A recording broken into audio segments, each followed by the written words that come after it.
Hello बच्चों, स्वागत है आपका आपके अपने YouTube channel math with Savita Deswal में। और मैं हूं सविता देसवाल। बेटे आज हम करेंगे कक्षा 8 चैप्टर 14वें चैप्टर में क्या है बेटा, गुणनखंड के बारे में है 14वां चैप्टर। और गुणनखंड क्या होते हैं? जब हम किसी भी संख्या को उसके छोटे टुकड़ों में तोड़ देते हैं, छोटे हिस्से उसके कर देते हैं। जैसे अगर कोई कहे कि 12 के गुणनखंड क्या है, तो 12 किस किस से भाग होता है? 12 1 से होता है, 2 से होता है, 3 से होता है, 4 से होता है, 6 से होता है और 12 से होता है। इन सभी से ये भाग होता है। तो ये सारे इसके क्या हो जाएंगे?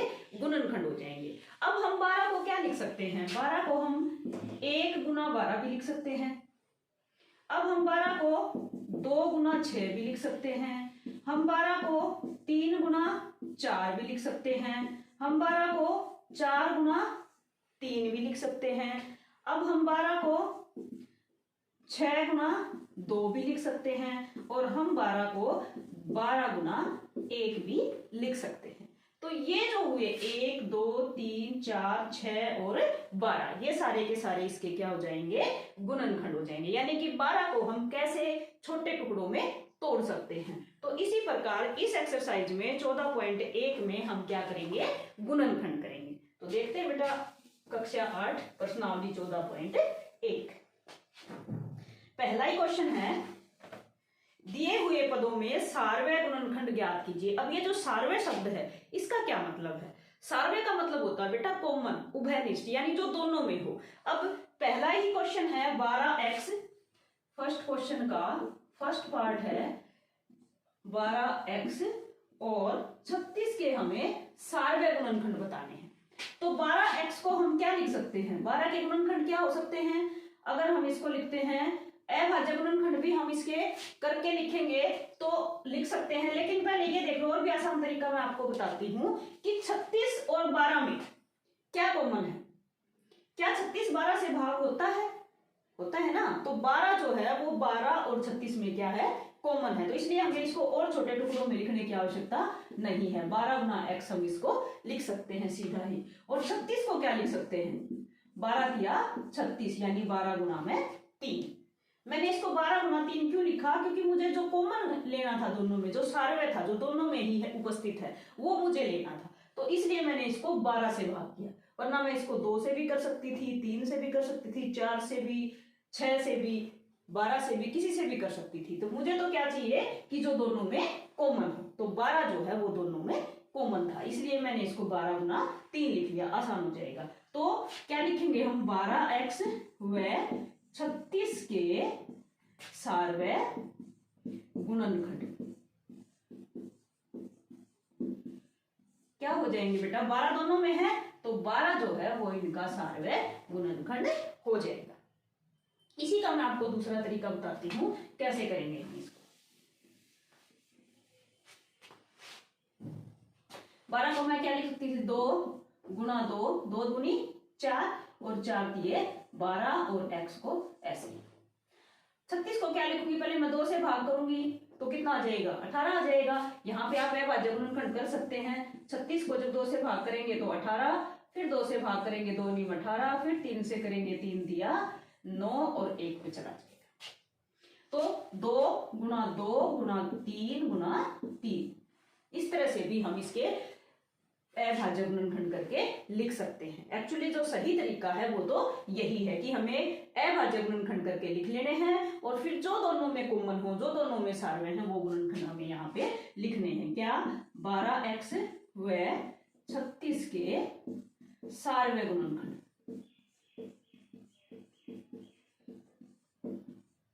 क्या क्या है भाई सारवय गुणनखंड? 1 2 इसमें भी है, इसमें भी है, तो हम लिख लेते हैं। एक तो 2 आ गया। अब दूसरा 2 भी है दोनों में, अब ये 2 भी लिख लेते हैं। अब 3 भी है दोनों में, ये 3 भी लिख लेते हैं। ठीक है। तो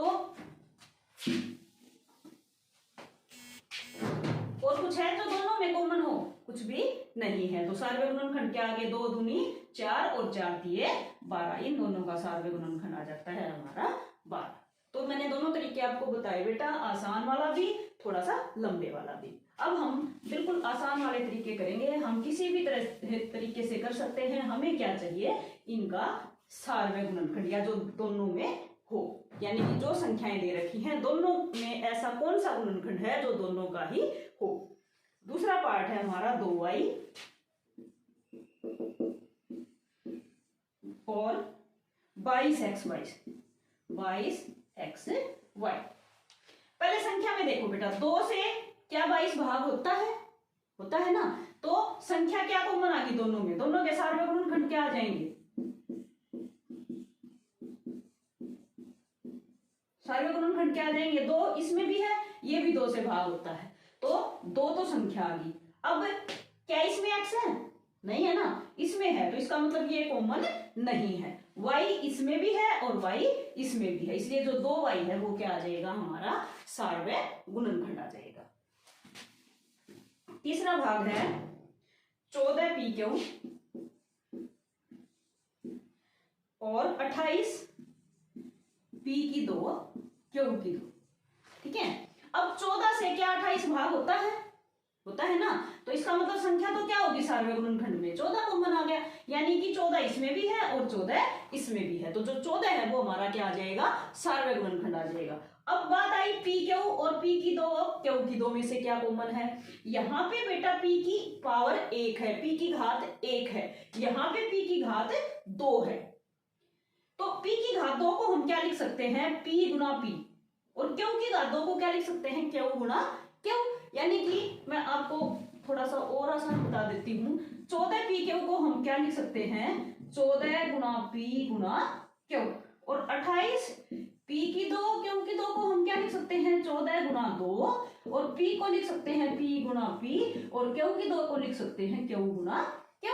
अब हमें लिखना है दोनों का सार्वय गुणनखंड। अब दोनों का सार्वय गुणनखंड क्या हो जाएगा, 14 इसमें भी है 14 इसमें भी है, तो संख्या तो हमारी 14 होगी। अब चर की बात आई तो ये p इसमें भी है इसमें भी है, एक p दोनों में है तो p भी आ गया, एक q इसमें भी है एक q इसमें भी है तो q भी आ गया, तो हमारा जो सार्वय गुणनखंड हुआ वो क्या हुआ, 14pq। यानी कि जो घात कम होगी वो हमारा क्या आ जाएगा, सार्वय गुणनखंड, यानी वो हमारा कॉमन आ जाएगा। 14 और 28 में से क्या था, 14 से ये भी भाग होता था, 14 से भाग ये भी होता था, इसलिए 14 क्या आ जाएगा, हमारा कॉमन। यानी कि हमें वह संख्या कॉमन लेनी है, वह हमारा सार्वय गुणनखंड होगा जिससे ये दोनों संख्याएं जो है वो विभाजित होती हो। अब देखते हैं नेक्स्ट बेटा,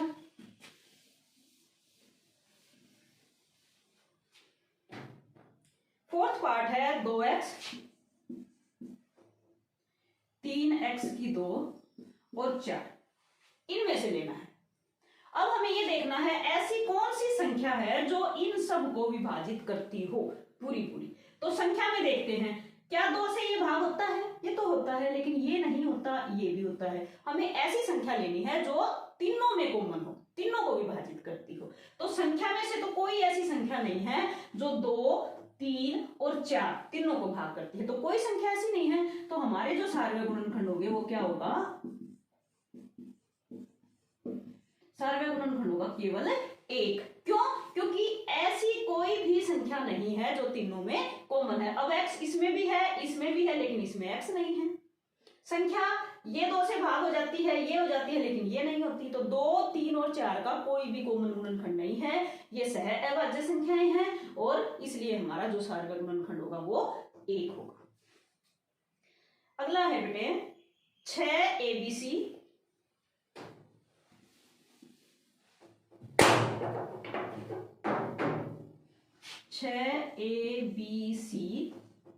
24ab की 2 और 12a की 2b।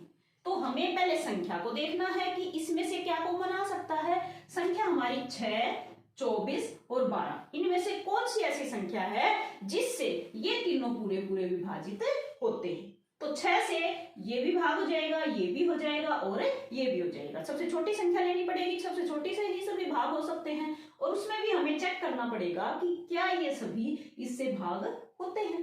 तो 6 से ये तीनों भाग होते हैं। तो सार्वय गुणनखंड में संख्या तो हमारी क्या आ जाएगी, सार्वय गुणनखंड में संख्या तो 6 आ जाएगी, क्योंकि 6 से ये भी भाग हो जाएगा, ये भी हो जाएगा और ये भी हो जाएगा। अब चर की बात आई, चर इसमें भी a है, इसमें भी a है और इसमें भी a है। इसमें a की घात 2 है, तो मैंने बताया था बेटा आपको कि घात अगर एक में कम है और एक में ज्यादा है तो जो कम घात है वो हमारी कॉमन आ जाएगी, क्योंकि उससे वो दोनों भाग हो जाते हैं। तो a आ गया भाई हमारा कॉमन। b की इसमें एक घात है, इसमें 2 है, इसमें 1 है, तो b की एक घात सभी में है, इसलिए b भी कॉमन आ गया। c की एक घात है, लेकिन इसमें c नहीं है, इसमें c नहीं है, तो c जो है वो हमारा कॉमन नहीं आएगा, वो हमारा सार्वय गुणनखंड नहीं होगा। सार्वय गुणनखंड वही होता है जो तीनों में उपस्थित हो। ठीक है, तो इसका इन तीनों संख्याओं का सार्वय गुणनखंड क्या आ जाएगा, 6ab। नेक्स्ट है बेटे हमारा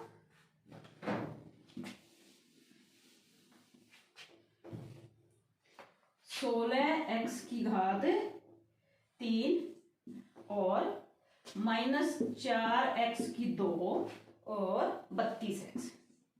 तो सबसे पहले तो बेटे हम संख्या को देखते हैं। ये भी 4 से भाग हो जाएगा, ये भी हो जाएगा और ये भी हो जाएगा, तो संख्या तो हमारी 4 आ जाएगी। अब हमें देखना है, इसमें x की घात 3 है, इसमें 2 है और इसमें 1 है, तो जो सबसे कम घात होती है वो ही हमारी कॉमन होती है, तो इसलिए क्या कॉमन आ जाएगा, 4x। 4 से भी सभी संख्याएं भाग हो जाती हैं और x भी इन तीनों में उपस्थित है, तो 4x जो है वो हमारा सार्वय गुणनखंड होगा। नेक्स्ट है बेटे 10pq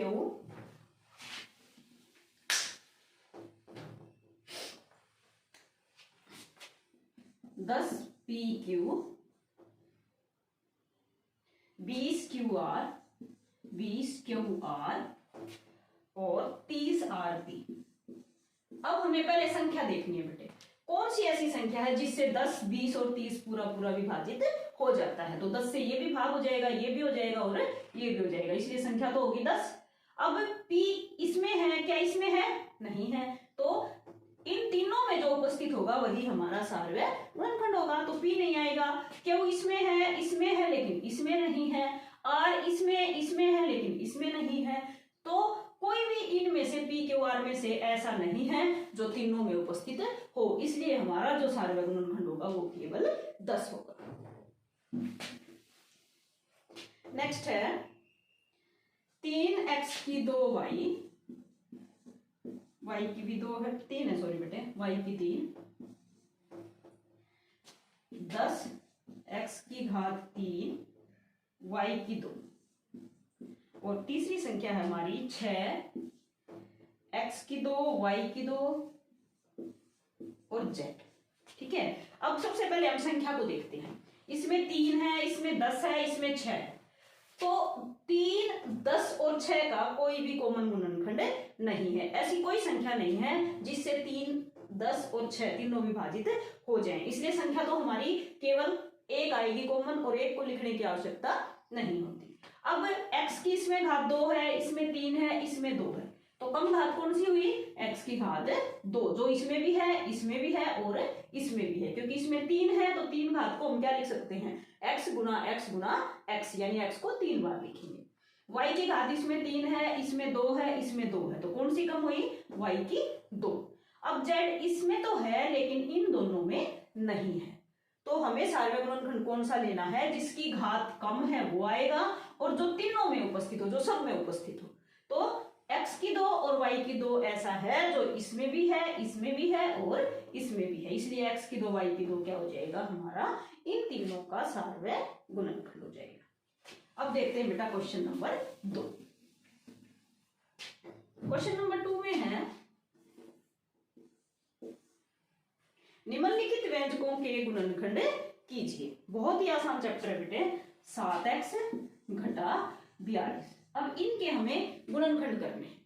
अब 7x और 42 में से क्या कॉमन ले सकते हैं, हम 7 कॉमन ले सकते हैं, 7 इनका सार्वय गुणनखंड होगा, तो 7 दोनों में से बाहर निकाल सकते हैं।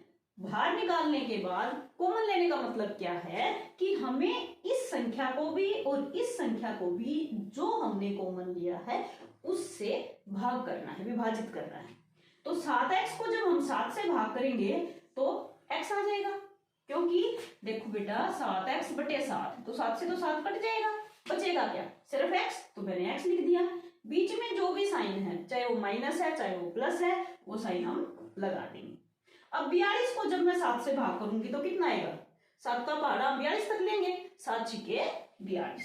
तो ये जो है इसके क्या हो गए, गुणनखंड हो गए। ठीक है, क्या करना है हमें, जो कॉमन है दोनों में, दोनों का सार्वय गुणनखंड उसको बाहर कॉमन ले लेंगे और जो अंदर बचेगा उसको इसके ब्रैकेट के अंदर लिख देंगे, यानी कि इन दोनों को जो कॉमन संख्या है उससे भाग करके जो बचेगा वो हम ब्रैकेट में लिख देंगे। ठीक है, नेक्स्ट है बेटे सेकंड पार्ट, 6p घटा 12 क्यों, 6p घटा 12 क्यों। ठीक है, 6 और 12 में से क्या कॉमन आया, 6, क्योंकि 6 से दोनों भाग हो जाते हैं, p क्यों में से कुछ भी कॉमन नहीं है, तो ब्रैकेट शुरू करते हैं। 6p को जब 6 से भाग करेंगे तो p बचेगा, और 12 को जब 6 से भाग करेंगे 6 दूनी 12, और क्यों यहाँ पे ऐसे कैसे बच जाएगा, तो ये हमारे इसके क्या आगे, गुणनखंड आगे।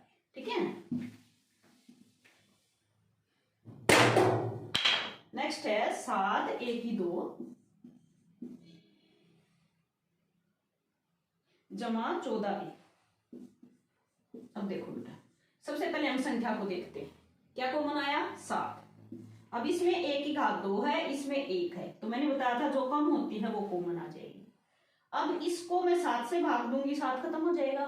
a की 2 को a से भाग दूंगी, जब दोनों का आधार बराबर हो, यानी अगर ये भी बराबर है नीचे वाला a की घात कुछ भी है, अगर मैं उस a की घात, a के बेस, इसको आधार बोलते हैं, अगर मैं इससे भाग दूंगी, दोनों का आधार a है, ये दोनों की घात है, अगर दोनों का आधार बराबर है तो जो घात होती है वो आपस में घट जाती हैं, तो हम इसको लिखेंगे a की घात x घटा y, यानी कि a की 2 को जब a से भाग करेंगे तो a का मतलब इसकी घात 1 है, तो 2 घात में से 1 घात घटेगी तो 1 घात बच जाएगी, या इसको कह सकते हैं हम a की 2 को लिखेंगे a गुना a, और जब इसको a से भाग देंगे तो 1 a से 1 कट जाएगा और हमारा 1 a बच जाएगा, तो यहाँ पे बचेगा 1 a, बीच में साइन है प्लस का।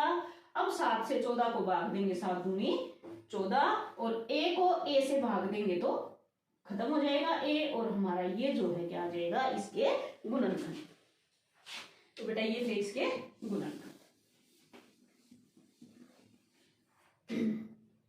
अगला भाग है 7 a की 2, सॉरी ये तो अभी क्या करते, नेक्स्ट फोर्थ पार्ट है, घटा 16z जमा 20z की 3। ठीक है, अब देखो 10 और 16 में से दोनों संख्याओं को कौन सी संख्या है जो भाग करती है, यानी 16 का और 10 का कॉमन गुणनखंड क्या है, 2। ये 2 से भाग होते हैं, 16 भी और 10 भी, तो संख्या तो होगी 2। यहाँ z की घात 1 है, यहाँ z की घात 3 है, तो कम कितनी है, 1, तो ये आ जाएगी हमारी कॉमन। अब 16 को 2 से भाग देंगे, 2 अठे 16, साइन माइनस का है तो माइनस का ही रहेगा, क्योंकि घटा 16 को जब जमा 2 से भाग देंगे तो घटा का 8 बचेगा। z को z से भाग देंगे, z खत्म हो जाएगा, बीच में साइन है प्लस का। 2 से 10 को भाग देंगे, 2 पंजे 10, और z से z की 3 को भाग देंगे तो z की घात बच जाएगी 2, यानी कि जो घात होती हैं वो आपस में माइनस हो जाएंगी, घट जाएंगी। ठीक है, तो 8 जमा 5 z की 2 जो है ये हमारा अंदर बच जाएगा। तो ये थे इसके गुणनखंड बेटा। अब इसके बहुत ही इजी हैं, बाकी सारे पार्ट भी बेटा जो थोड़ा सा मुश्किल लगता है मैं वो करा देती हूँ। इसका देखते हैं हम 7वां भाग, 10 a की 2 घटा 15 b की 2 जमा 20 c की 2। ठीक है, इसके हमें गुणनखंड करने हैं। अब सबसे पहले संख्या देखते हैं, 10, 15 और 20, ये तीनों किससे भाग होती हैं, 5 से, तो 5 कॉमन ले लेते हैं। यहाँ a की घात 2 है, इसमें a नहीं है, इसमें a नहीं है, यहाँ b है लेकिन इसमें नहीं है, इसमें नहीं है, इसमें c है लेकिन इन दोनों में नहीं है, तो केवल संख्या जो है वो हमारी बाहर आएगी। तो 5 ऐसी संख्या है जो इन तीनों को विभाजित करती है। 10 को 5 से भाग देंगे, 5 दूनी 10, a की 2 यूं का यूं बच जाएगा, घटा 5 दिए 15, b की 2 यूं का यूं बच जाएगा, जमा 5 चौके 20, और ये c की 2 यूं का यूं आ जाएगा। तो ये हो जाएंगे बेटा इसके गुणनखंड। अब देखते हैं हम इसका last part 10th। Second question का 10th पार्ट है ax की 2y जमा bx y की 2 जमा cxyz तो देखो बेटे, अब इन तीनों में कौन सी संख्या कॉमन है जो सब में है? a इसमें है लेकिन इन दोनों में नहीं है, x इसमें है, इसमें है, इसमें है, तीनों में है, तो x हमारा बाहर आ जाएगा। y इसमें भी है, इसमें भी है और इसमें भी है, तो ये भी हमारा बाहर आ जाएगा। अब यहाँ a यूं का यूं, यहाँ x की घात 2 थी तो एक x से भाग देंगे, एक x बच जाएगा, y को y से भाग देंगे, कट जाएगा, प्लस b आ जाएगा यूं का यूं, x से x कट गया और एक y कट गया y से, तो एक y बच गया, प्लस c यूं का यूं आ जाएगा, बाहर क्या क्या निकला हुआ है, x और y तो बाहर निकल गए, क्या बच गया, सिर्फ z बच गया, तो ये क्या आ जाएंगे, इसके गुणनखंड हो जाएंगे। ठीक है, तो ये था हमारा 14.1 का क्वेश्चन नंबर 2। क्वेश्चन नंबर 3 में देखते हैं बेटा, पहला ही भाग है क्वेश्चन नंबर 3 का, गुणनखंड करने हैं हमें। x की 2 जमा xy जमा 8x जमा 8y। ठीक है, अब तक क्या थे हमारे जो पद थे वो या तो 2 होते थे या 3 होते थे, अब हमारे कितने हैं, 4 पद हैं। तो क्या करें, ऐसी कोई संख्या नहीं है जो इन सब में से कॉमन आती हो, लेकिन आगे वाले 2 में देखो, पीछे वाले 2 में देखो, क्या आगे वाली 2 में से कोई संख्या कॉमन आ रही है? बिल्कुल आ रही है बेटे, इसमें भी x है, इसमें भी x है, तो आगे वाले 2 जो हमारे पद हैं उसमें से मैंने x को बाहर निकाल लिया। यहाँ x की घात 2 थी तो एक अंदर बच गई, बीच में प्लस का साइन है, x y में से x बाहर निकल गया, यहाँ बच गया y। ठीक है, इस ब्रैकेट को हम बंद कर देंगे। अब पीछे वाले दोनों में से हम क्या कॉमन ले सकते हैं, 8 कॉमन ले सकते हैं, तो प्लस का 8 मैंने कॉमन ले लिया, यहाँ पे मैंने 8x को जब 8 से भाग दूंगी तो x बच जाएगा, यहाँ पे 8y को जब मैं 8 से भाग दूंगी 8 तो कट जाएगा, बचेगा क्या, y। ठीक है, अब क्या करेंगे हम, 2 पद हो गए हमारे, अभी ये अलग पद और ये अलग पद, इन दोनों में क्या ऐसा है जो कॉमन आ रहा है, x जमा y इसमें भी है, x जमा y इसमें भी है, तो x जमा y को मैं बाहर निकाल लेती हूं, अंदर क्या बचेगा, जब इस पद में से x जमा y मैंने बाहर निकाल लिया तो अंदर क्या बचा, ये वाला x, बीच में प्लस का साइन, ये x जमा y मैं बाहर निकाल चुकी हूं, तो अंदर क्या बचेगा, ये 8, ये जो 8 यहाँ पे मेरा बच जाएगा। तो इस व्यंजक के गुणनखंड क्या आ जाएंगे, x जमा y इंटू x जमा 8। ठीक है, इसी का सेकेंड पार्ट देखते हैं।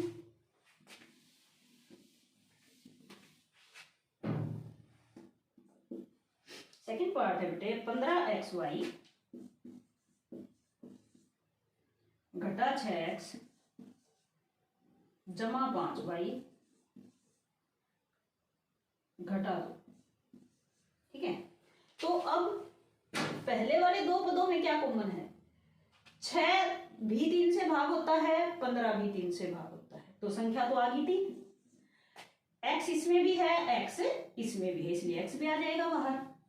अंदर क्या बचेगा, 15 को 3 से भाग करेंगे, 3 पंजे 15, x आ गया हमारा बाहर, अंदर बच गया y, बीच में साइन माइनस का है तो माइनस का लगा देंगे, 6 को 3 से भाग करेंगे, 3 दूनी 6, x हमारा बाहर आ चुका है तो इसलिए यहां और कुछ नहीं बचेगा। पीछे वाले में से क्या कुछ संख्या कॉमन आ रही है, कोई भी संख्या ऐसी नहीं है जो दोनों में कॉमन हो। जब कुछ भी कॉमन नहीं है तो हम एक को कॉमन ले सकते हैं, क्यों, क्योंकि एक ऐसी संख्या है जिससे सभी संख्याएं विभाजित होती हैं, जो सभी का गुणनखंड होता है। एक से भाग करेंगे तो कोई फर्क नहीं पड़ेगा, ये यूं का यूं आ जाएगा। अब ये 2 पद हो गए, ये अलग पद है, ये अलग पद है, इन दोनों पदों में 5y घटा 2 कॉमन है, इसलिए मैंने इसको बाहर निकाल लिया।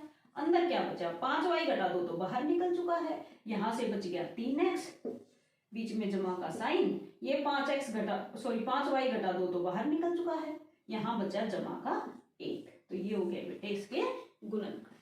ठीक है, अब देखते हैं इसका नेक्स्ट पार्ट।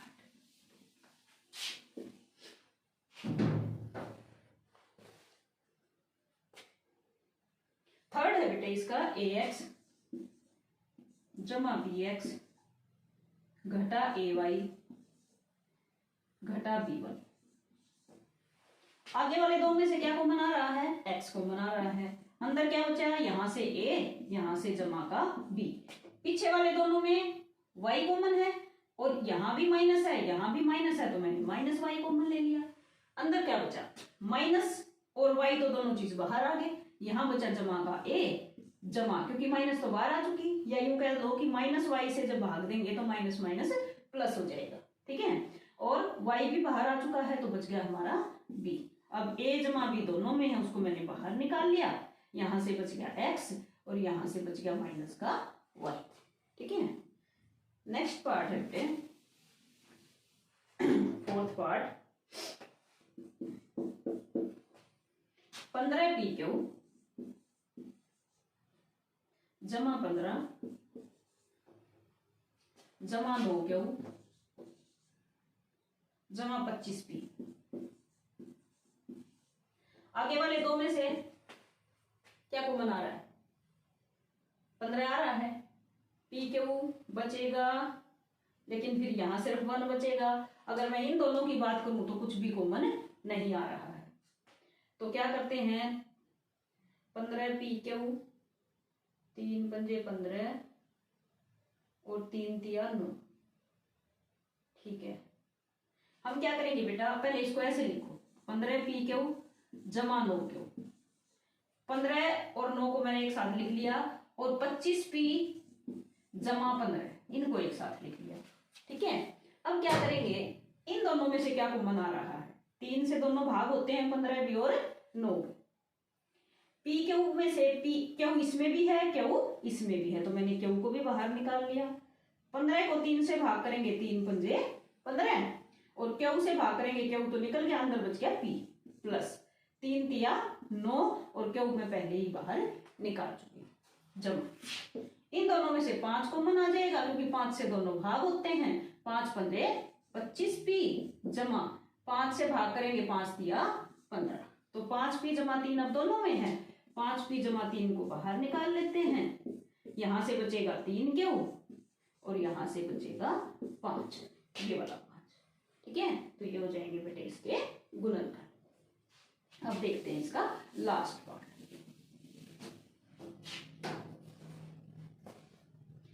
लास्ट पार्ट है बेटे z घटा 7 जमा 7xy घटा xyz।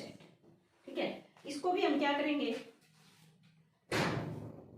z घटा 7, z घटा 7। ठीक है, आगे वाले दो में से क्या कुछ कॉमन आ रहा है, नहीं आ रहा ना, तो एक कॉमन ले लेते हैं, तो z घटा 7 को हम यूं का यूं लिख देंगे। पीछे वाले दोनों में से क्या कॉमन आ रहा है, x भी है, y भी है, यहां भी x y है, तो जमा का xy मैंने कॉमन ले लिया। क्या बचा, यहाँ पे 7 बचा, और घटा में यहाँ पे xy तो बाहर आ गया था, अंदर क्या बचा, z बचा। यहां तक समझ आया बेटे, इन दोनों में से xy को मैंने बाहर निकाल लिया।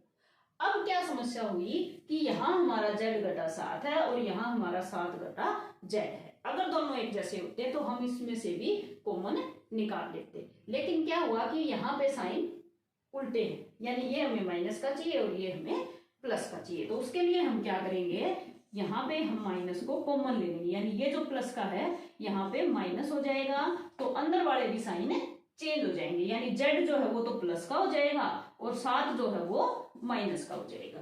ठीक है, अब z घटा 7 दोनों में कॉमन हो जाएगा, इसलिए उसको बाहर निकाल लेंगे।